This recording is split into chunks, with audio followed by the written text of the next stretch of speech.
प्यारे देशवासियों, नमस्कार। आप जानते हैं कि एक जरूरी कार्यक्रम के लिए मुझे अमेरिका जाना पड़ रहा है।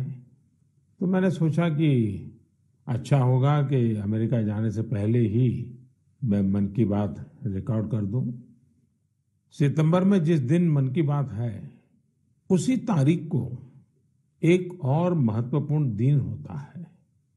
वैसे तो हम लोग बहुत सारे डेज याद रखते हैं, तरह तरह के डेज मनाते भी हैं। और अगर अपने घर में नौजवान बेटे बेटी हो, अगर उनको पूछोगे तो पूरे साल भर के कौन से डे कब आते हैं आपको पूरी सूची सुना देंगे। लेकिन एक और डे ऐसा है जो हम सबको याद रखना चाहिए, और ये डे ऐसा है जो भारत की परंपराओं से बहुत सुसंगत है। सदियों से जिस परंपराओं से हम जुड़े हैं उससे जोड़ने वाला है। ये है वर्ल्ड रिवर डे, यानी विश्व नदी दिवस। हमारे यहां कहा गया है, पिबन्ति नद्यः स्वयमेव नाम्भः, अर्थात नदियां अपना जल खुद नहीं पीती बल्कि परोपकार के लिए देती है। हमारे लिए नदियां एक भौतिक वस्तु नहीं है, हमारे लिए नदी एक जीवंत इकाई है। और तभी तो हम नदियों को माँ कहते हैं। हमारे कितने ही पर्व हो, त्योहार हो, उत्सव हो, उमंग हो, ये सभी हमारी इन माताओं की गोद में ही तो होते हैं। आप सब जानते ही हैं, माघ का महीना आता है तो हमारे देश में बहुत लोग पूरे एक महीने माँ गंगा या किसी और नदी के किनारे कल्पवास करते हैं। अब तो ये परंपरा नहीं रही, लेकिन पहले के जमाने में तो परंपरा थी कि घर में स्नान करते हैं तो भी नदियों का स्मरण करने की परंपरा आज भले लुप्त हो गई हो या कहीं बहुत अल्प मात्रा में बची हो, लेकिन एक बहुत बड़ी परंपरा थी जो प्रातः में ही स्नान करते समय ही विशाल भारत की एक यात्रा करा देती थी। मानसिक यात्रा, देश के कोने कोने से जुड़ने की प्रेरणा बन जाती थी। और वो क्या था, भारत में स्नान करते समय एक श्लोक बोलने की परंपरा रही है। गंगे च यमुने चैव गोदावरी सरस्वती नर्मदे सिंधु कावेरी जले अस्मिन सन्निधि कुरु। पहले हमारे घरों में परिवार के बड़े ये श्लोक बच्चों को याद करवाते थे, और इससे हमारे देश में नदियों को लेकर आस्था भी पैदा होती थी। विशाल भारत का एक मानचित्र मन में अंकित हो जाता था। नदियों के प्रति जुड़ाव बनता था। जिस नदी को माँ के रूप में हम जानते हैं, देखते हैं, जीते हैं, उस नदी के प्रति एक आस्था का भाव पैदा होता था। एक संस्कार प्रक्रिया थी। साथियों, जब हमारे देश में नदियों की महिमा पर बात कर रहे हैं तो स्वाभाविक रूप से हर कोई एक प्रश्न उठाएगा, और प्रश्न उठाने का हक भी है, और इसका जवाब देना ये हमारी जिम्मेवारी भी है। कोई भी सवाल पूछेगा कि भाई आप नदी के इतने गीत गा रहे हो, नदी को माँ कह रहे हो, तो ये नदी प्रदूषित क्यों हो जाती है? हमारे शास्त्रों में तो नदियों में जरा सा प्रदूषण करने को भी गलत बताया गया है, और हमारी परंपराएं भी ऐसी रही है। आप तो जानते हैं, हमारे हिंदुस्तान का जो पश्चिमी हिस्सा है, खास करके गुजरात और राजस्थान, वहाँ पानी की बहुत कमी है। कई बार अकाल पड़ता है, और इसलिए वहाँ के समाज जीवन में एक नई परंपरा डेवलप हुई है। जैसे गुजरात में बारिश की शुरुआत होती है तो गुजरात में जल जीलनी एकादशी मनाते हैं। मतलब कि आज के युग में हम जिसको कहते हैं कैच द रेन, वो वही बात है कि जल के एक एक बिंदु को अपने में समेटना, जल जीलनी। उसी प्रकार से बारिश के बाद बिहार और पूरब के हिस्सों में छठ का महापर्व मनाया जाता है। मुझे उम्मीद है कि छठ पूजा को देखते हुए नदियों के किनारे घाटों की सफाई और मरम्मत की तैयारी शुरू कर दी गई होगी। हम नदियों की सफाई और उन्हें प्रदूषण से मुक्त करने का काम सबके प्रयास और सबके सहयोग से कर ही सकते हैं। नमामि गंगे मिशन भी आज आगे बढ़ रहा है, तो इसमें सभी लोगों के प्रयास एक प्रकार से जन जागृति, जन आंदोलन, उसकी बहुत बड़ी भूमिका है। साथियों, जब नदी की बात हो रही है, माँ गंगा की बात हो रही है, तो एक और बात की और भी आपका ध्यान आकर्षित करने का मन करता है। बात जब नमामि गंगे की हो रही है, तो जरूर एक बात पर आपका ध्यान गया होगा, और हमारे नौजवानों का तो पक्का गया होगा। आजकल एक विशेष ई ऑक्शन, ई नीलामी चल रही है। ये इलेक्ट्रॉनिक नीलामी उन उपहारों की हो रही है जो मुझे समय समय पर लोगों ने दिए हैं। इस नीलामी से जो पैसा आएगा वो नमामि गंगे अभियान के लिए ही समर्पित किया जाता है। आप जिस आत्मीय भावना के साथ मुझे उपहार देते हैं, उसी भावना को ये अभियान और मजबूत करता है। साथियों, देश भर में नदियों को पुनर्जीवित करने के लिए, पानी की स्वच्छता के लिए सरकार और समाज सेवी संगठन निरंतर कुछ न कुछ करते रहते हैं। आज से नहीं, दशकों से ये चलता रहता है। कुछ लोग तो ऐसे कामों के लिए अपने आप को समर्पित कर चुके होते हैं, और यही परंपरा, यही प्रयास, यही आस्था हमारी नदियों को बचाए हुए है। और हिंदुस्तान के किसी भी कोने से जब ऐसी खबरें मेरे कान पे आती हैं, ऐसे काम करने वालों के प्रति एक बड़ा आदर का भाव मेरे मन में जगता है, और मेरा भी मन करता है कि वो बातें आपको बताऊं। अब देखिए, तमिलनाडु के वेल्लोर तिरुवन्नामलाई जिले का एक उदाहरण देना चाहता हूं। यहाँ एक नदी बहती है, नागा नदी। अब ये नागा नदी बरसों पहले सूख गई थी।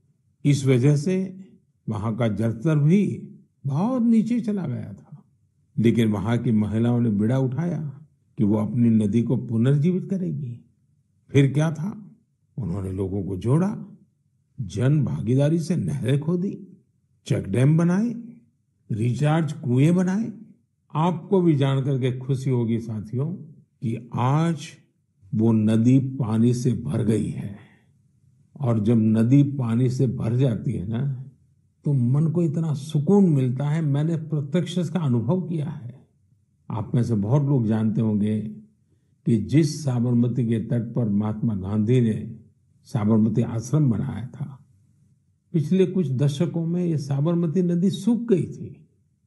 साल में 6-8 महीने पानी नजर ही नहीं आता था। लेकिन नर्मदा नदी और साबरमती नदी को जोड़ दिया, तो अगर आज आप अहमदाबाद जाओगे तो साबरमती नदी का पानी ऐसा मन को प्रफुल्लित करता है। इसी तरह बहुत सारे काम, जैसे तमिलनाडु की हमारी ये बहनें कर रही हैं, देश के अलग अलग कोने में चल रहे हैं।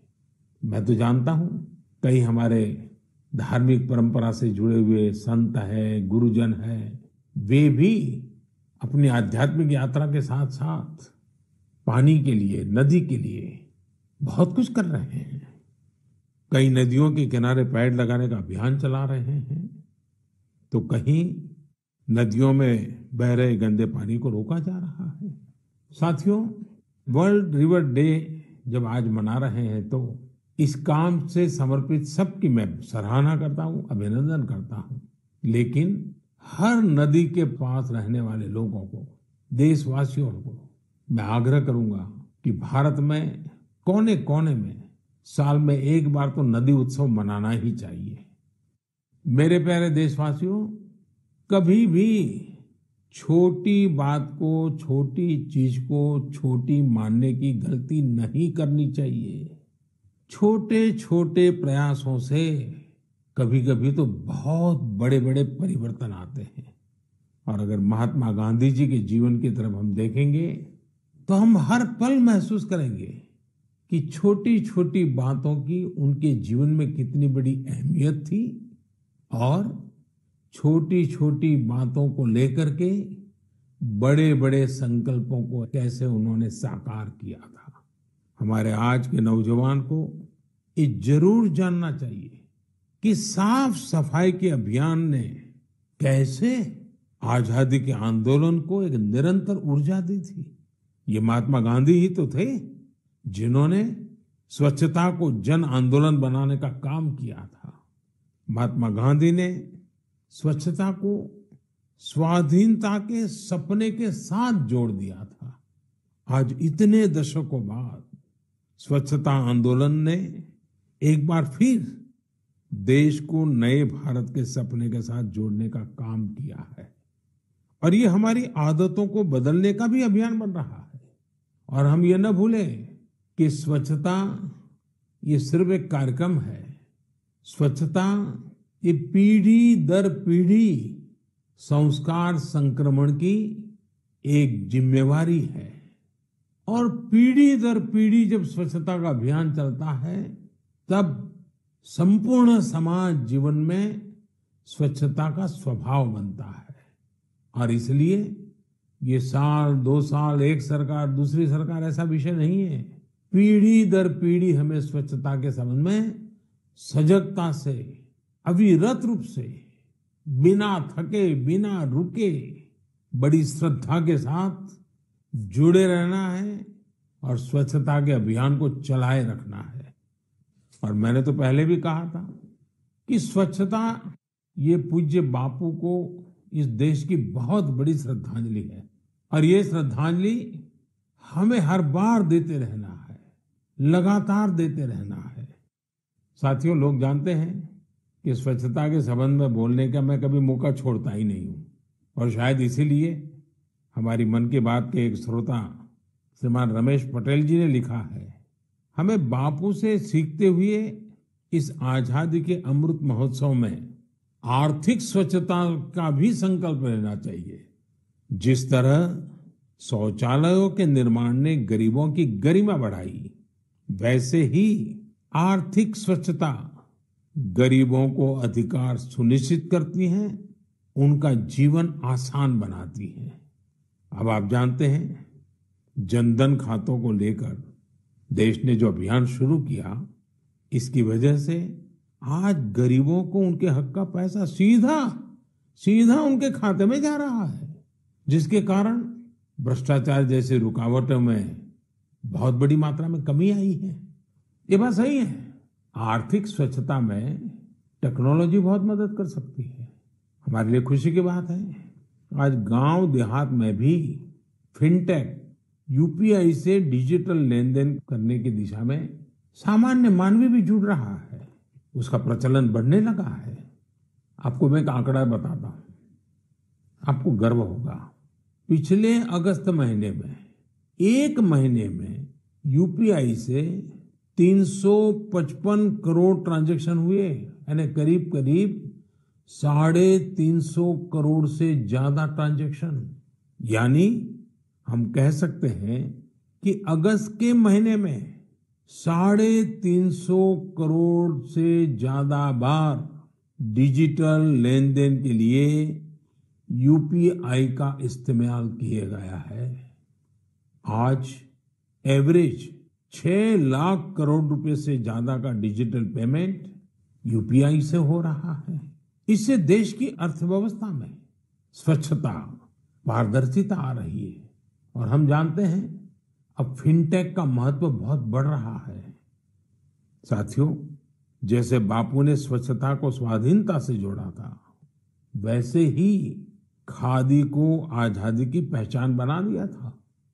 आज आजादी के 75वें साल में हम जब आजादी के अमृत महोत्सव को मना रहे हैं, आज हम संतोष से कह सकते हैं कि आजादी के आंदोलन में जो गौरव खादी को था, आज हमारी युवा पीढ़ी खादी को वो गौरव दे रही है।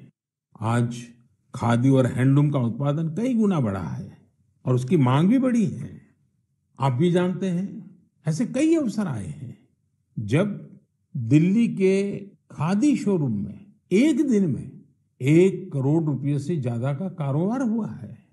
मैं भी फिर से आपको याद दिलाना चाहूंगा कि 2 अक्टूबर पूज्य बापू की जन्म जयंती पर हम सब फिर से एक बार एक नया रिकॉर्ड बनाएं।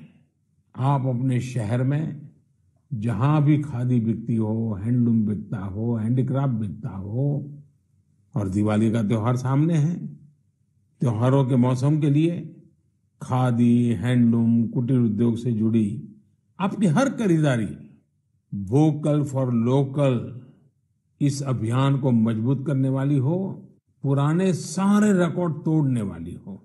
साथियों, अमृत महोत्सव के इसी कालखंड में देश में आजादी के इतिहास की अनकही गाथाओं को जन जन तक पहुंचाने का एक अभियान भी चल रहा है। और इसके लिए नवोदित लेखकों को, देश के और दुनिया के युवाओं को आह्वान किया गया था। इस अभियान के लिए अब तक 13,000 से ज्यादा लोगों ने अपना रजिस्ट्रेशन किया है, और वो भी 14 अलग अलग भाषाओं में। और मेरे लिए खुशी की बात ये भी है कि 20 से ज्यादा देशों में कई अप्रवासी भारतीयों ने भी इस अभियान से जुड़ने के लिए अपनी इच्छा जताई है। एक और बहुत दिलचस्प जानकारी है, करीब 5,000 से ज्यादा नए नवोदित लेखक आजादी के जंग की कथाओं को खोज रहे हैं। उन्होंने जो अनसंग हीरोज हैं, जो अनामी है, इतिहास के पन्नों पे जिनके नाम नजर नहीं आते हैं, ऐसे अनसंग हीरोज पर, थीम पर, उनके जीवन पर, उन घटनाओं पर कुछ लिखने का बीड़ा उठाया है। यानी देश के युवाओं ने ठान लिया है कि उन स्वतंत्र सेनानियों के इतिहास को भी देश के सामने लाएंगे जिनकी गत 75 वर्ष में कोई चर्चा तक नहीं हुई है। सभी श्रोताओं से मेरा आग्रह है, शिक्षा जगत से जुड़े सबसे मेरा आग्रह है, आप भी युवाओं को प्रेरित करें, आप भी आगे आएं। और मेरा पक्का विश्वास है कि आजादी के अमृत महोत्सव में इतिहास लिखने का काम करने वाले लोग इतिहास बनाने भी वाले हैं। मेरे प्यारे देशवासियों, सियाचिन ग्लेशियर के बारे में हम सभी जानते हैं। वहां की ठंड ऐसी भयानक है जिसमें रहना आम इंसान के बस की बात ही नहीं है। दूर दूर तक बर्फ ही बर्फ, और पेड़ पौधों का तो नामो निशान नहीं है। यहाँ का तापमान -60 डिग्री तक भी जाता है। कुछ ही दिन पहले सियाचिन के इस दुर्गम इलाके में 8 दिव्यांग जनों की टीम ने जो कमाल कर दिखाया है, वो हर देशवासी के लिए गर्व की बात है। इस टीम ने सियाचिन ग्लेशियर की 15,000 फीट से भी ज्यादा की ऊंचाई पर स्थित कुमार पोस्ट पर अपना परचम लहराकर वर्ल्ड रिकॉर्ड बना दिया है। शरीर की चुनौतियों के बावजूद भी हमारे इन दिव्यांगों ने जो कारनामा कर दिखाया है, वो पूरे देश के लिए प्रेरणा है। और जब इस टीम के सदस्यों के बारे में जानेंगे तो आप भी मेरी तरह हिम्मत और हौसले से भर जाएंगे। इन जाबाज दिव्यांगों के नाम हैं महेश नेहरा, उत्तराखंड के अक्षत रावत, महाराष्ट्र के पुष्पक गवांडे, हरियाणा के अजय कुमार, लद्दाख के लोब्सांग चोस्पेल, तमिलनाडु के मेजर द्वारकेश, जम्मू कश्मीर के इरफान अहमद मीर और हिमाचल प्रदेश की चोंजिन एंगमो। सियाचिन ग्लेशियर को फतह करने का यह ऑपरेशन भारतीय सेना के विशेष बलों के वेटरन्स की वजह से सफल हुआ है। मैं इस ऐतिहासिक और अभूतपूर्व उपलब्धि के लिए इस टीम की सराहना करता हूं। यह हमारे देशवासियों के can do culture, can do determination, can do attitude के साथ हर चुनौती से निपटने की भावना को भी प्रकट करता है। साथियों, आज देश में दिव्यांग जनों के कल्याण के लिए कई प्रयास हो रहे हैं। मुझे उत्तर प्रदेश में हो रहे ऐसे ही एक प्रयास वन टीचर वन कॉल के बारे में जानने का मौका मिला। बरेली में यह अनूठा प्रयास दिव्यांग बच्चों को नई राह दिखा रहा है। इस अभियान का नेतृत्व कर रही हैं डभौरा गंगापुर में एक स्कूल की प्रिंसिपल दीपमाला पांडे जी।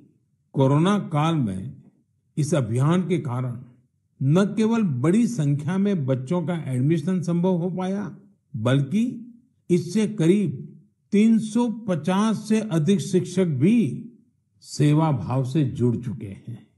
ये शिक्षक गांव-गांव जाकर दिव्यांग बच्चों को पुकारते हैं, तलाशते हैं और फिर उनका किसी न किसी स्कूल में दाखिला सुनिश्चित कराते हैं। दिव्यांग जनों के लिए दीपमाला जी और साथी शिक्षकों की इस नेक प्रयास की मैं भूरी भूरी प्रशंसा करता हूं। शिक्षा के क्षेत्र में ऐसा हर प्रयास हमारे देश के भविष्य को संवारने वाला है। मेरे प्यारे देशवासियों, आज हम लोगों की जिंदगी का हाल ये है कि एक दिन में सैकड़ों बार कोरोना शब्द हमारे कान पर गूंजता है। 100 साल में आई सबसे बड़ी वैश्विक महामारी कोविड-19 ने हर देशवासी को बहुत कुछ सिखाया है। हेल्थ केयर और वेलनेस को लेकर आज जिज्ञासा भी बढ़ी है और जागरूकता भी। हमारे देश में पारंपरिक रूप से ऐसे नेचुरल प्रोडक्ट्स प्रचुर मात्रा में उपलब्ध हैं जो वेलनेस यानी सेहत के लिए बहुत फायदेमंद है। ओडिशा के कालाहांडी के नांदोल में रहने वाले पतायत साहू जी इस क्षेत्र में बरसों से एक अनोखा कार्य कर रहे हैं। उन्होंने 1.5 एकड़ जमीन पर मेडिसिनल प्लांट लगाए हैं। यही नहीं, साहू जी ने इन मेडिसिनल प्लांट्स को डॉक्यूमेंटेशन भी किया है। मुझे रांची के सतीश जी ने पत्र के माध्यम से ऐसी ही एक और जानकारी साझा की है। सतीश जी ने झारखंड के एक एलोवेरा विलेज की ओर मेरा ध्यान दिलाया है।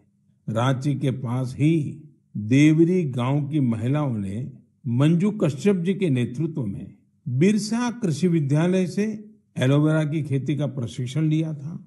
इसके बाद उन्होंने एलोवेरा की खेती शुरू की। इस खेती से न केवल स्वास्थ्य के क्षेत्र में लाभ मिला, बल्कि इन महिलाओं की आमदनी भी बढ़ गई। कोविड महामारी के दौरान भी इन्हें अच्छी आमदनी हुई। इसकी एक बड़ी वजह यह थी कि सैनिटाइजर बनाने वाली कंपनियां सीधे इन्हीं से एलोवेरा खरीद रही थी। आज इस कार्य में करीब 40 महिलाओं की टीम जुटी है और कई एकड़ में एलोवेरा की खेती होती है। ओडिशा के पतायत साहू जी हो या फिर देवरी में महिलाओं की टीम, इन्होंने खेती को जिस प्रकार स्वास्थ्य के क्षेत्र से जोड़ा है, वह एक अपने आप में मिसाल है। साथियों, आने वाली 2 अक्टूबर को लाल बहादुर शास्त्री जी की भी जन्म जयंती होती है। उनकी स्मृति में ये दिन हमें खेती में नए नए प्रयोग करने वालों की भी शिक्षा देता है। मेडिसिनल प्लांट के क्षेत्र में स्टार्टअप को बढ़ावा देने के लिए मेडी हब टीबीआई के नाम से एक इंक्यूबेटर गुजरात के आणंद में काम कर रहा है। मेडिसिनल और एरोमेटिक प्लांट से जुड़ा ये इंक्यूबेटर बहुत कम समय में ही 15 एंटरप्रेन्योर्स के बिजनेस आइडिया को सपोर्ट कर चुका है। इस इंक्यूबेटर की मदद पाकर ही सुधा चेब्रोलू जी ने अपना स्टार्टअप शुरू किया है। उनकी कंपनी में महिलाओं को प्राथमिकता दी जाती है और उन्हीं पर इनोवेटिव हर्बल फॉर्मुलेशंस की भी जिम्मेदारी है। एक और एंटरप्रेन्योर सुभाश्री जी ने जिन्हें भी इसी मेडिसिनल और एरोमेटिक प्लांट इंक्यूबेटर से मदद मिली है। सुभाश्री जी की कंपनी हर्बल रूम और कार फ्रेशनर के क्षेत्र में काम कर रही है। उन्होंने एक हर्बल टेरेस गार्डन भी बनाया है जिसमें 400 से ज्यादा मेडिसिनल हर्ब्स हैं। साथियों, बच्चों में मेडिसिनल और हर्बल प्लांट्स के प्रति जागरूकता बढ़ाने के लिए आयुष मंत्रालय ने एक दिलचस्प पहल की है और इसका बीड़ा उठाया है हमारे प्रोफेसर आयुष्मान जी ने। हो सकता है कि जब आप ये सोचे कि आखिर प्रोफेसर आयुष्मान है कौन, दरअसल प्रोफेसर आयुष्मान एक कॉमिक बुक का नाम है। इसमें अलग अलग कार्टून किरदारों के जरिए छोटी छोटी कहानियां तैयार की गई हैं। साथ ही एलोवेरा, तुलसी, आंवला, गिलोय, नीम, अश्वगंधा और ब्रह्मी जैसे सेहतमंद मेडिसिनल प्लांट की उपयोगिता बताई गई है। साथियों, आज के हालत में जिस प्रकार मेडिसिनल प्लांट और हर्बल उत्पादों को लेकर दुनिया भर में लोगों का रुझान बढ़ा है, उसमें भारत के पास अपार संभावनाएं हैं। बीते समय में आयुर्वेदिक और हर्बल प्रोडक्ट के एक्सपोर्ट में भी काफी वृद्धि देखने को मिली है। मैं साइंटिस्ट, रिसर्चर्स और स्टार्टअप की दुनिया से जुड़े लोगों से ऐसे प्रोडक्ट की ओर ध्यान देने का आग्रह करता हूं जो लोगों की वेलनेस और इम्यूनिटी तो बढ़ाए, हमारे किसानों और नौजवानों की आय को भी बढ़ाने में मददगार साबित हो।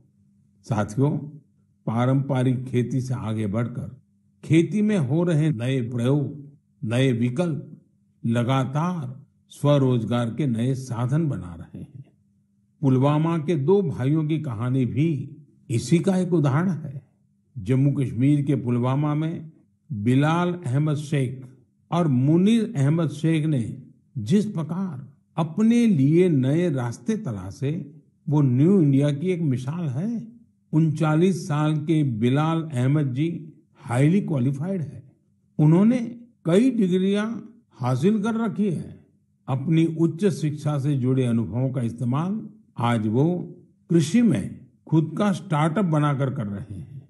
बिलाल जी ने अपने घर पर ही वर्मी कंपोस्टिंग की यूनिट लगाई है। इस यूनिट से तैयार होने वाले बायो फर्टिलाइजर से न केवल खेती में काफी लाभ हुआ है, बल्कि यह लोगों के लिए रोजगार के अवसर भी लेकर आया है। हर साल इन भाइयों की यूनिट से किसानों को करीब 3000 क्विंटल वर्मी कंपोस्ट मिल रहा है। आज उनकी इस वर्मी कंपोस्टिंग यूनिट में 15 लोग काम भी कर रहे हैं। उनकी इस यूनिट को देखने के लिए बड़ी संख्या में लोग पहुंच रहे हैं और उनमें ज्यादातर ऐसे युवा होते हैं जो कृषि क्षेत्र में कुछ करना चाहते हैं। पुलवामा के शेख भाइयों ने जॉब सीकर बनने की जगह जॉब क्रिएटर बनने का संकल्प लिया और आज वो जम्मू कश्मीर ही नहीं बल्कि देश भर के लोगों को नई राह दिखा रहे हैं। मेरे प्यारे देशवासियों, 25 सितंबर को देश की महान संतान पंडित दीनदयाल उपाध्याय जी की जन्म जयंती होती है। दीनदयाल जी पिछली सदी के सबसे बड़े विचारकों में से एक है।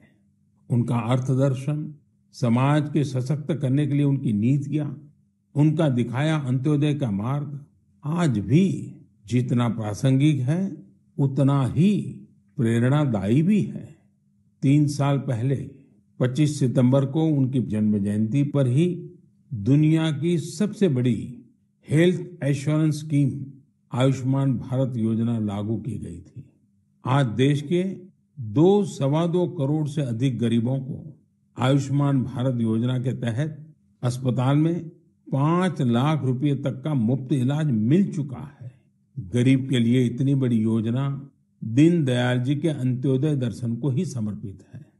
आज के युवा अगर उनके मूल्यों और आदर्शों को अपने जीवन में उतारें तो ये उनके बहुत काम आ सकता है। एक बार लखनऊ में दीनदयाल जी ने कहा था, कितनी अच्छी अच्छी चीजें, अच्छे अच्छे गुण हैं, ये सब हमें समाज से ही तो प्राप्त होते हैं। हमें समाज का कर्ज चुकाना है, इस तरह का विचार करना ही चाहिए। यानी दीनदयाल जी ने सीख दी कि हम समाज से, देश से इतना कुछ लेते हैं, कहेंगे इस बारे में सोचना चाहिए। ये आज के युवाओं के लिए बहुत बड़ा संदेश है।